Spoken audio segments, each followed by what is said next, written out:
ఒక్క phone call కేవలం 30 సెకండ్లు మీ బ్యాంక్ అకౌంట్ ఖాళీ అవ్వచ్చు. ఇది చిన్న విషయం కాదు. ఒక చిన్న తప్పిదం పెద్ద నష్టానికి దారితీస్తుంది.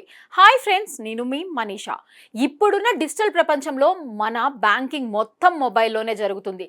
ట్రాన్సాక్షన్స్, బ్యాలెన్స్లు, చెక్, యూపీఐ అన్నీ ఒక్క క్లిక్ దూరంలో ఉంటాయి. ఇదే సౌకర్యాన్ని కొంతమంది మోసగాళ్ళు తమ ప్రయోజనానికి ఉపయోగిస్తున్నారు. సాధారణంగా ఇది ఎలా జరుగుతుంది అంటే, మీకు ఒక ఫోన్ కాల్ వస్తుంది. వాళ్ళు తమను బ్యాంక్ అధికారులమని చెప్పుకుంటారు.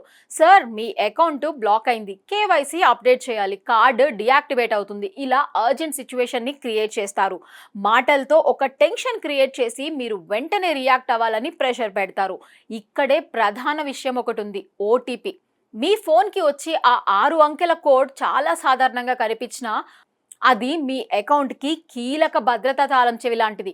వాస్తవానికి మోసగాళ్ళు అప్పటికి మీ వివరాల్లో కొంత సమాచారాన్ని సేకరించి ఉంటారు. ఫోన్ నెంబర్, నేమ్ లేదా ఇతర బేసిక్ డీటెయిల్స్. ఆ తర్వాత వారు మీ అకౌంట్లోకి లాగిన్ అవ్వడానికి ప్రయత్నిస్తారు. ఆ సమయంలో బ్యాంకు నుంచి మీ ఫోన్కి ఓటీపీ వస్తుంది. ఇప్పుడు వాళ్ళు మీకు కాల్ చేసి అదే ఓటీపీని అడుగుతారు. మీరు అది షేర్ చేస్తే మీరు ఇచ్చిన కోడ్ను వాళ్ళు తమ స్క్రీన్లో ఎంటర్ చేస్తారు. అంతే, మీ అకౌంట్ యాక్సెస్ వాళ్లకు లభిస్తుంది. ఇది చాలా వేగంగా జరుగుతుంది. కొన్ని సెకండ్లోనే మనీ ట్రాన్స్ఫర్ అయిపోవచ్చు. మీరు రియలైజ్ అయ్యేలోపే మీ డబ్బు వేరే వారి అకౌంట్కి వెళ్ళిపోయే అవకాశం కూడా ఉంటుంది.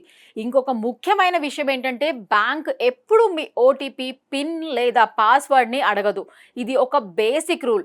ఎవరైనా కాల్ చేసి అడిగితే అది ఆల్మోస్ట్ షూర్గా ఫ్రాడ్ అటెంప్ట్ లాగా గుర్తించాలి. కొన్నిసార్లు ఎస్ఎంఎస్ కూడా వస్తుంది, యువర్ ఓటీపీ ఫర్ ట్రాన్సాక్షన్ అని. చాలా మంది ఆ మెసేజ్ను పూర్తిగా చదవరు. అందులో స్పష్టంగా do not share this OTP with anyone అని ఉంటుంది. కానీ అర్జెన్సీలో ఆ విషయాన్ని మిస్ అవుతాం.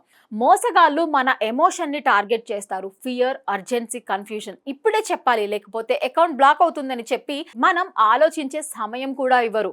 అదే వారి స్ట్రాటజీ. ఇలాంటి పరిస్థితుల్లో కామ్గా ఉండడం చాలా ముఖ్యం. ఎవరైనా కాల్ చేస్తే వెంటనే ఓటీపీ ఇవ్వకుండా కాల్ కట్ చేసి మీ బ్యాంక్ అఫీషియల్ కస్టమర్ కేర్కి స్వయంగా కనెక్ట్ అవ్వడం చాలా బెటర్. సాధారణంగా చిన్న జాగ్రత్తలు తీసుకుంటే ఇలాంటి పెద్ద నష్టాలను పూర్తిగా నివారించవచ్చు. ఓటీపీ అనేది మీ పర్సనల్ సెక్యూరిటీ కోడ్. దాన్ని ఎవరితోనూ షేర్ చేసుకోకూడదు.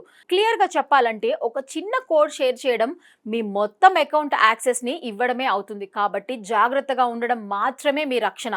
మీకు ఎప్పుడైనా ఇలాంటి ఫ్రాడ్ కాల్స్ వచ్చాయా? మీరు ఎలా హ్యాండిల్ చేశారు? మీ అనుభవాన్ని కామెంట్స్లో పంచుకోండి. లైక్, షేర్, సబ్స్క్రైబ్ చేయడం మాత్రం మర్చిపోవద్దు. Thank you for watching.